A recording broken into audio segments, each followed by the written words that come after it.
Howdy, it's Jimmerado, and this is October 29th, 2022. We are at the Lincoln Pioneer Village and Museum in Rockport, Indiana, not far from where I came up in Owensboro, Kentucky, not far from Evansville, Indiana.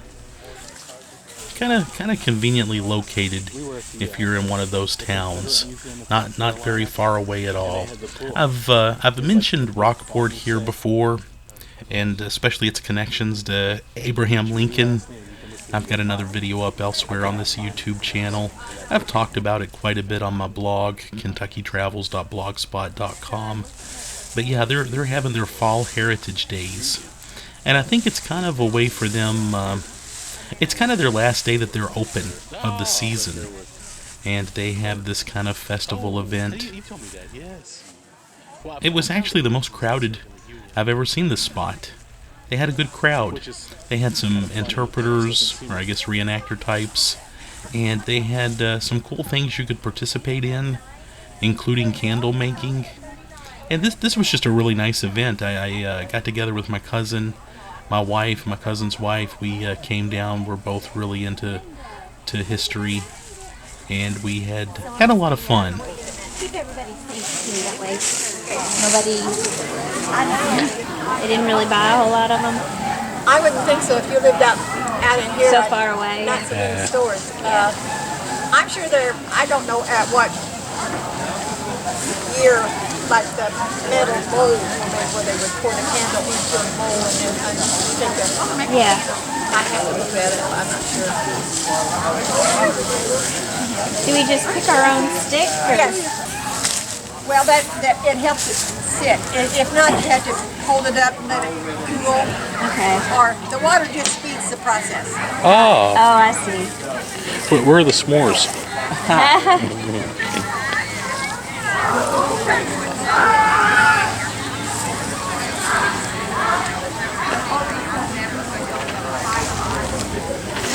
Look, it's already starting to be. Yeah, that was great. That was, yeah, they had kind of a little candle making setup there. And think about that. When you were a kid, if you went to an event like this and you made your own candle and you took it home, to me that would be one heck of a souvenir. Even as an adult, we thought it was pretty neat that we got to bring a candle home that we made. And, that was just a very nice thing that they had set out there. Just to be nice. And then they had a couple of other things like that too. In fact, we got here a little bit later. I think they were open from 9 till 4. I wish I'd gotten there at 9. This is the kind of thing I think I might have been able to spend just about the whole day at and had a good time. In fact, the buildings, each building is unique and has a story. I'm not going to get too much into that during this video, just because you can look around, and I might go back later and do another video on just the buildings and what's inside of them and a little bit more of the history. But but this video I just wanted to kind of make it about this particular fall event they had going on, and we ended up talking to several of the presenters here, and most of this video I want to be listening to them and what they have to say. They were all very interesting. And we talk later to a fella that does his own honey. There's a blacksmith that we see working and see some of the stuff he's made. And at the end of this video, we'll talk to a descendant of somebody related to somebody that Lincoln interacted with. And it's a bit of a famous story, and it was kind of a treat hearing about that. Yeah, and there's our candles pretty much finished. And again, just how nice was that? That's a very special thing, I think. I think it's really neat, the older I get, when you go to an event or you go somewhere and you make something yourself while you're there that's kind of tied to the place. That to me is a fun souvenir or relic type thing to take home, and I thought it was nice they were doing that. Last bit. Yeah, there's a little traditional band there playing old folk songs. Kind of enjoyed them. I didn't really have a chance to go and listen to them for a long period of time, but they were nice to have in the background. trees look perfect right now. We really timed this out perfectly. I think they were making dolls here. I think they were making some sort of little toy. I think it was a doll. I didn't really see it. Obviously, there was a good crowd of kids around them, though.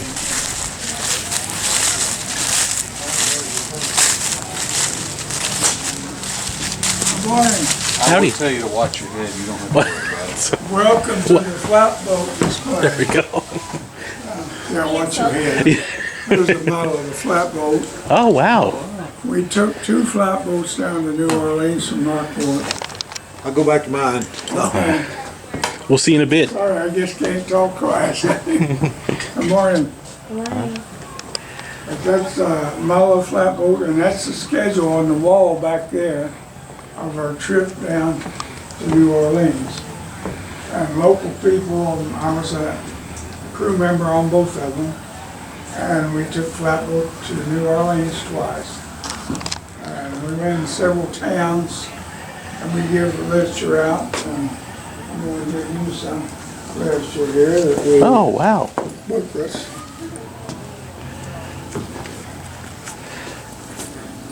Well, thank you. These were given out on the flatboat when we went to New Orleans. And ma'am, I've got one here for you. Thank you. Oh, wait. You're not in It character. tells you- You really took a flatboat to New York. Yes, we built Oh. the first one. And it was, the flotation was steel drums. And we would test them, putting air in them and see they were tight, and then they were welded around to each other. And it went the length of the boat. And we had a little cabin on there like that. Our motive power, which we had to have because the Ohio River does not have current because of the dams. So we had to have that, plus we used it for steering, for locating the boat. The motors were, in the trip in '58 was Evergreen and experimental engines. They give the motors to us because they wanted to test them. And they had changed to the prop. A lot of times you shield the pin. So these had a rubber-like grommet. It's really stronger than rubber, but some material. They worked perfect. We didn't lose any props. We raised money for the lumber from the local lumber company. They give us lumber. We raised money for food. I think it was one gas company furnished all the fuel, and took 3 weeks. We stopped in. It's not the same stops that we made on the first trip, but we stopped in different cities and they give talks, and they'd have food for us, banquets and stuff. They were real good. Once in a while, they would have hotel rooms available for us. Oh, wow. Down in Baton Rouge, the governor gave me a Louisiana Colonel's Award. Colonel, you got a Kentucky Colonel. Yeah. I'm a Louisiana Colonel. Ooh. Very nice. So, I was proud of that. Yeah. There's a lot of things. If you go down, straight down the Main Street over here, you know where it's a broad street, and you keep going straight and you go down the hill and to the river, Yes. where the bluff is. I don't know whether you've been there or not. Yeah. It's been a while, but yeah. When you seen the plaque down there, The marker, yes. Yeah. well, that is not the real location of where they built the boat. The location of where it was built is where that bridge is, because they want to build a boat in a place that was off the stream, Okay. because you can't, it's dangerous to have a boat out there at best. Yeah. So they build them there, and there's water there, but it's not moving. It was a lot wider in that day Okay. when they built them. And they would have had a board, they would have salt pork, tobacco, things that they didn't raise down in that country. The only time Lincoln and Gentry sailed the boat at night was when they were attacked at Old Baton Rouge. Okay. And they were getting away from, I think they said 7 guys. And they must have been good fighters because they were just too red. Yes. But they were trying to save their goods. They wouldn't steal our goods. And there's going to be a boy here was earlier. His dad was on the boat with me. And look at this carrot. And I asked him just while rowing there, they're going to do it in 08. It'll be, they're gonna, I don't know what kind of boat they're going to have. First boat was small to our last one. We had 70 horsepower for the first one. The last one was 1,200. Oh. To show you how, the last one was off bay boat. The last boat we took down, Lincoln wouldn't have been in that one. Yeah. But Lincoln, they probably, when I doused the area, I found 50 foot by 20 foot, which is not a very big flatboat, but you only got 2 men, Yeah. him, Lincoln and Gentry. And they had to steal this boat, steer it into port when they went out. And you take a boat on the Mississippi River, or even Ohio then, getting where you want to go would be pretty hard to bring them in. Yeah. You have to start early. And here's the thing, they floated all the time in daytime because there just wasn't enough lighting to know what you're doing. They wouldn't have been in the boat after that. They were fighting with us, but they had to get away. Yeah. And I imagine they went down the stream not too far and went in after that. But this building here was built by the company that made the Kentucky. Okay. Yeah. I watched that. It's been a couple years. I've got it on DVD at home. This could have been the building when they were in the tobacco barn, tobacco area. Yeah. Because this is called a transportation building. But this was used to store props a lot, things like that. And of course, the buildings out there, one was a tavern, Yeah. and just different places where they might be. Well, thank you. Thanks a lot. Yeah. Thank you for the book. Yeah, you're welcome. Yeah, and how great was he? Yeah, you know, when he first started talking, I thought he was staying in character. I thought he was representing James Gentry, or Allen Gentry, who took the riverboat with Lincoln from Rockport. But he was actually talking about, his own retracing of that trip. And that's just spectacular. And he had a little book there about it, too. And I really, really enjoyed listening to him. And he also talked about the movie The Kentuckian. And a little bit more on that later. What is that thing? That's some crazy looking bird.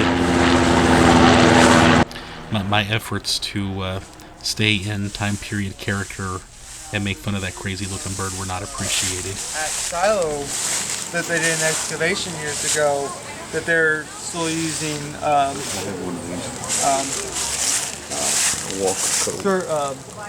Charlottesville. This is a Charlottesville that they found every so far a line of flames. They're given new. I love this guy talking about the guns. He could be a Confederate soldier. He could have fought at the Alamo. He's just a great. He's dressed for the part of any pioneer reenact. Using their own weaponry. Oh yeah, they had to. They didn't have factories. Yes. All factories.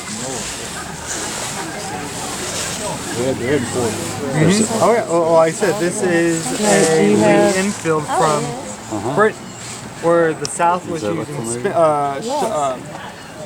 Springfield. More South was using infield. My dad had one. I don't think it was the exact same as that, but the barrel was engraved, and it was an original. Is that a original stock for that pencil? It's a reproduction, but yes. So, like I said, the cavalry were given more this would be more of a cavalry weapon for the Civil War, where, like I said, these are more accurate and can shoot further. The cavalry was given this for them to be a little bit more accurate, but you still had your 6 shots. Yeah. Better than one. And this is a dragoon. This is also a cavalry weapon. Yeah. The That's a big old Colt Walker. I mean, it has, for the longest time, this was the most powerfulest handgun. Yeah. You ever see the outlaw Josie Wells? Yeah. He carries 2 of these. And actually, the cavalry would have them actually on the horse, not on person. Yeah.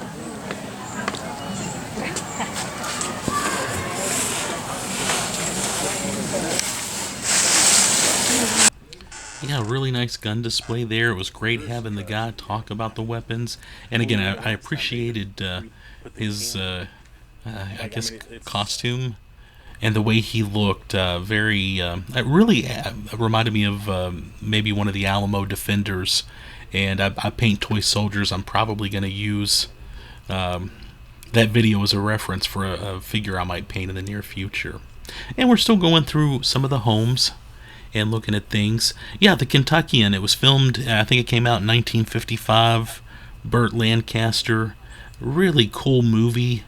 Very, very pioneer. And a lot of the buildings that are here were used in that movie. And some of it was filmed in all around Kentucky. By the way, I noticed that there was some cardboard kind of insulating the upper parts of that building there. I think they would use anything to insulate.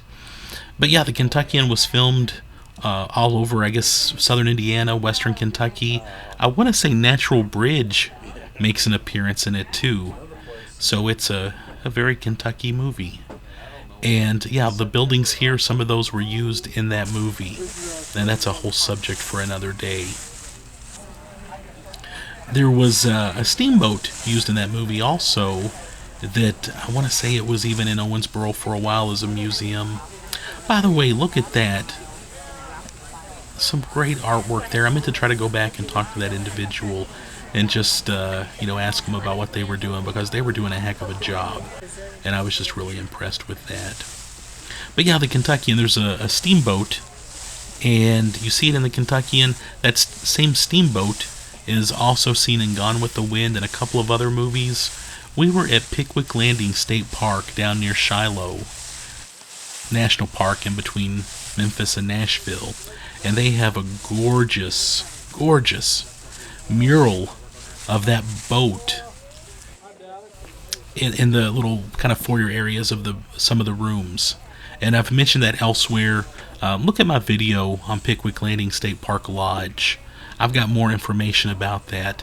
But that the boat that was seen in the Kentuckian, there's a lot of mileage on that boat, and kind of meets a tragic end. But just another kind of cool historic connection there I wanted to mention. And as we leave, this guy was selling some books. I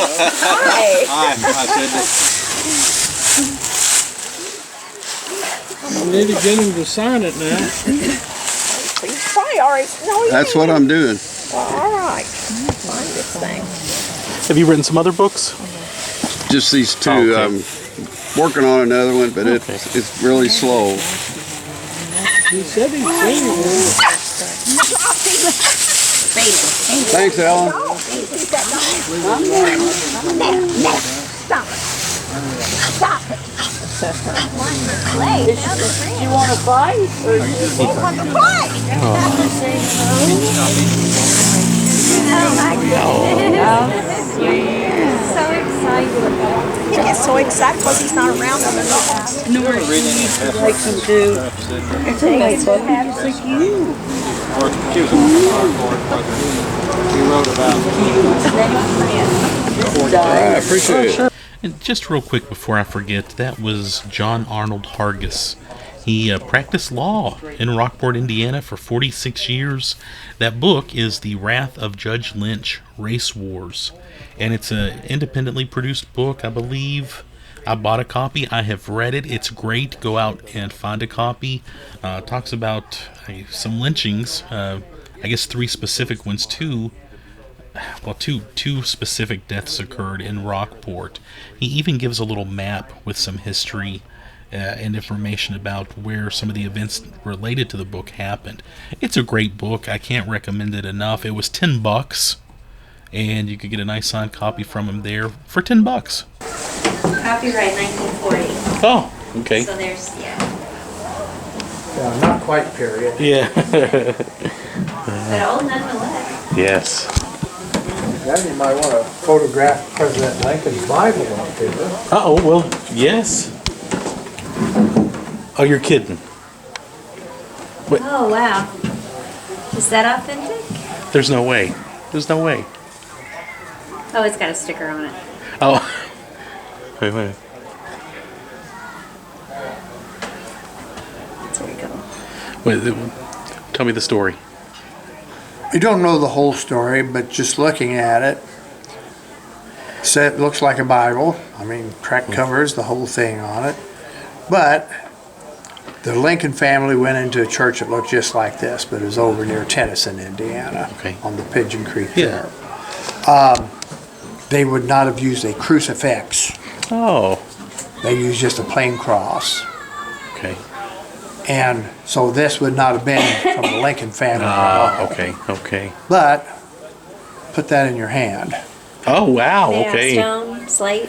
It's, It's some man-made material. Oh.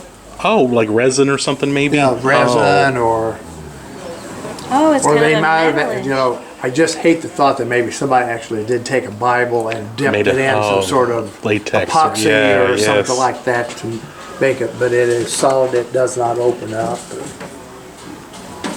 No, they did baby shoes. Maybe they did do a book.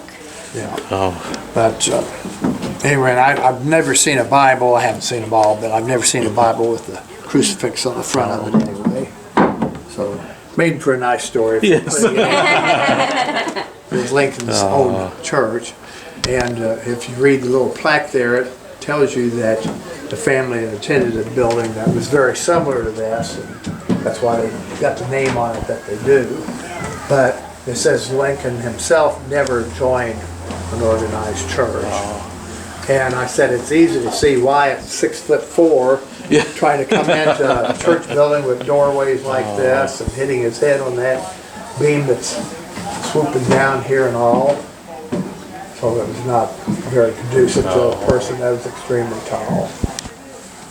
Did the pastor live above the church? According to this, which is probably not too true, said that they would let visiting parishioners traveling through stay there if they had no place else to stay. The odds are, though, it was probably used for the pastor and his family, and even if they did not live here, if they had itinerant preachers, since they would, have to go to another church somewhere down the road, probably be late getting in, so rather than trying to find a place, they'd put them up here and give them a roof over their head. There'd already be fireplaces here that they would have going if they knew the preacher was going to be in town. It's not a very comfortable way to live. I have stayed in some of the houses and buildings at Spring Mill State Park. When we have a winter encampment there, they allow some of us to stay in the Do they have a buildings Civil War? themselves. Do they have a... They have Civil War battles twice a year. They have one in February and have another one over Memorial Day weekend. February and Memorial Day, okay. I like that park. That's fun. Yeah. So we, at least in the winter time, we stay in some of the buildings and you can have a rip roaring fire and it's still cold. But you can see places like this, where the chinking's all broken away and that log there is about ready to drop out over in that corner. Yeah. And the doors don't fit tight at the bottom. You stick rugs and stuff there, but as soon as somebody comes in, then you gotta get up and move it and do it all over again. So it's not a very comfortable way to live. Yes. And of course, I portray a man that came from Ireland, a three-masted ship. And I think if it had been up to me, I'd still be living in Ireland because I would not want to cross the ocean on a wooden boat. Just not a very good thought at all. Yeah. Well, thank you. See you at Spring Mill probably in February. Yep, I think it's the second full weekend of February. Okay. Watch their website because they're always keeping updated on all their activities and stuff. Cool. Well, thank you. They did have a candlelight tour here a few weeks ago for one night. Henry went to it. I had other pressing business to take care of, so I didn't get away to go to that. But, it's nice too. We actually don't spend the night there, but just go out with lamps and they bring people down to the village. We stay in front and stories, stuff like that. They got that great mill village and stuff down there. That's gorgeous down at Right now the mill's not working. The shaft broke. It's been a number of months ago now, and it's going to be several more months before they get one cut and fitted and all that. It's going to take a major overhaul of like $1 million. So the state's trying to get the money appropriated for it. So we're hoping by this next spring when we get out there that we'll do that. All right, well, thank you. And there was some fun and interesting information. I have some other videos up on this YouTube channel about Spring Mill State Park in Indiana. And interesting about the Bible, too. I knew surely they wouldn't have a Lincoln Bible there in that cabin, but kind of a fascinating, odd little story. And we're about to hear about another cabin right up here. Mansion, and the one reason it's classified as a mansion is due to the glass windows. There's one here, and I think there's one upstairs, or maybe two upstairs. But there was a glassmaker in Corydon and a glassmaker in Vincennes. They were two brothers from Europe. They were Zimmermans, and glass pane would run you roughly about 7.5 cents per pane. I had one person earlier to ask me about the flooring and the flooring upstairs. That's what you're seeing. That would not be typical because it is tongue and groove. And for that time frame, the trees were huge, and you would have had plank flooring at 1 foot to 2 feet across. And they would have done a simple shiplap, which is where you overlay and everything, so they would have done that. The fireplace is a little bit more modern in style, but is typical in size for back then. There should be a crane for cooking. They don't have a Dutch oven, but that's how you would have done a lot of your baking. So you have your kitchen, your dining room, a bedroom for mom and dad, for infants. Then upstairs would have been for the kids. Also storage of, just dried beans, peas, fruits, vegetables that you would have dehydrated through the summer. The other thing that they are lacking in here is chest of drawers, of course, a trunk for covers, coverlets, different things like that. Chest of drawers for back then would have been a very common piece of furniture to have had. Now, up at Gentryville, they do have a sketch of what James's house looked like. His was actually 2 rooms across the front and then a room to the back, and it was a 1.5 story. And that was fairly large. As families grew, they just simply added on, and one gentleman and I were discussing that there are homes that they're finding when they tear them down. They have the original log house in part of it, and then they have frame housing around the rest of it. And it's just how your family grew and enlarged and everything. And some of them got a little odd in shapes and stuff, but it just, what was once the front of the house became the back of the house, and vice versa. But they also would have whitewashed this. It would have made it brighter and easier to light. You wouldn't have needed so many candles or lamps to light it. Just basic blind whitewash that you would have put on this and everything. And I have asked them about possibly redoing that to make it look brighter, cheerier. So if you have any questions, do feel free to ask. Appreciate it. Thank you. Hello. Yeah, and there was another reenactor that looked perfect for the part, giving some good information about the home there. And we're going to walk over to the little blacksmith area here in a moment. Wanted to talk about John Arnold Hargis again in his book. Just Rockport's such an interesting area, and it's great when you can find somebody this passionate about some of the area's history. And I just wanted to say I can't recommend this book enough. It's about 100 pages, easy to read. I think I read it in 2 sittings. And, of course it talks about, how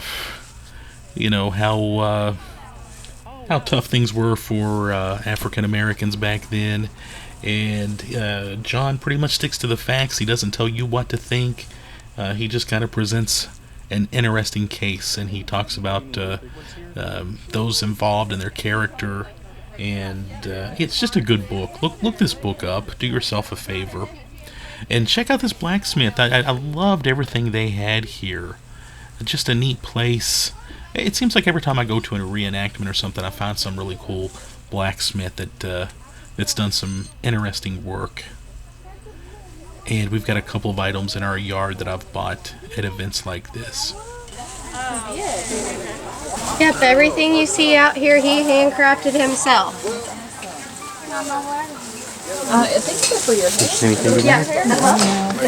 Any gifts we need to get for anybody? Right now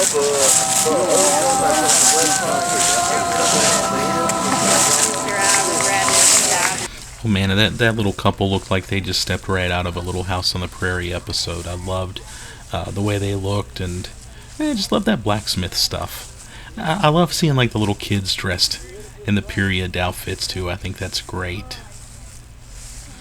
Anyway, we're about to head over here. There's a fella from Southern Illinois who does honey, and he had his products out there and was telling us about it.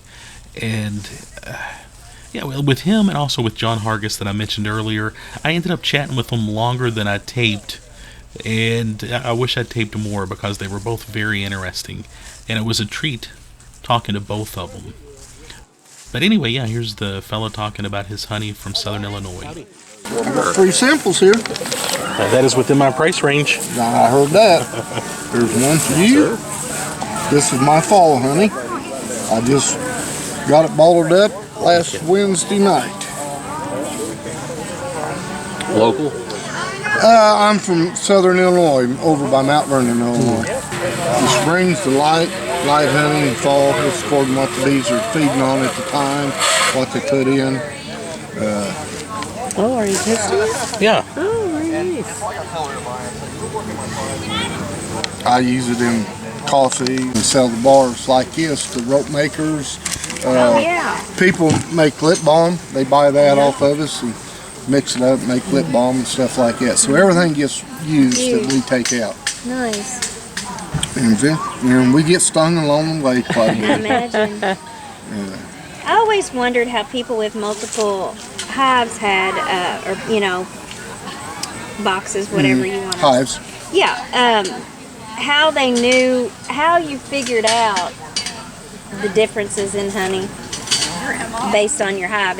How do you know? Just by the environment that it's around? When you pull the honey off, if it's light, you know what Yeah, and if it's darker, it's always in the fall. They don't hardly ever have any light honey in the fall. It's all going to come from the spring. Your fruit trees, actually the bees will start out on cedar trees. If you'll notice, first thing after snow gets off, cedar tree will have a little orange bud on it. That's what the bees will work first thing because it's the first thing that blooms. Then the maple trees will start. And the bees will get the sap off the maple trees. Well, it's almost clear because me and my brother, we tap trees and take maple syrup and boil it down too. But anyway, that's what the bees first start on. So that's all the lighter stuff. And then we got apple trees, we got pear trees, we got all kinds of trees, all kinds. And what a fun conversation that was. I just really enjoyed talking to him. And they had axe throwing over there, which I thought was neat. It looks like they might have been selling bowls of chili. I assume I saw some people over there with it. If I would have known they were selling soup or something, I probably would have had lunch there. I'll have to think about that for next time. And I'm gonna pretty much quit talking and let this video play out. There's gonna be a lady tell a great story at the end. Oh, by the way, here's their souvenir shop. They had some books and some other items. But yeah, I'm gonna let this kind of roll out. And yeah, I hope you enjoyed the video. Let me know what you think. If you've been here, let me know what you thought of the village.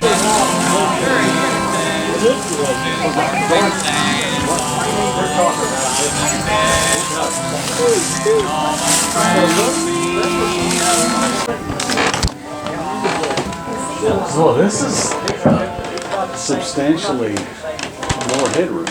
Yeah, feels open. This is a Elizabeth and Josiah Crawford replica cabin. Josiah Crawford was my great-great-great-grandfather. Oh, very neat. Very neat. You ever heard the story of the book? I have And Abe heard. Lincoln and the book? I think so. Yeah? Maybe, maybe not. Well, when Lincoln and the Crawfords were neighbors, they were about a mile and a half, 2 miles apart, here in Spencer County. Josiah Crawford was one of the few people in the area that had some books. And Abe borrowed The Life of Washington from Josiah. Took it home and was reading it, and that evening put it in the chink between a couple of the logs near his bed. It rained that night, and the book was ruined. All the pages completely wet and shriveled up. Abe took the book back to Josiah and said, "I'm sorry, I've ruined your book." And Josiah said, "I don't want that book. You keep it, but you're going to work in my fields to pay for it." Okay, so that's... And Abe said, "Yes, sir, of course." And so, when you hear about the story of the book and how That's honest it. Abe did what he was supposed to do, it was my great-great-great, I always have to count on my fingers to make sure I get it right, great-great-great-grandfather that took care of that. Come in, please, just look around.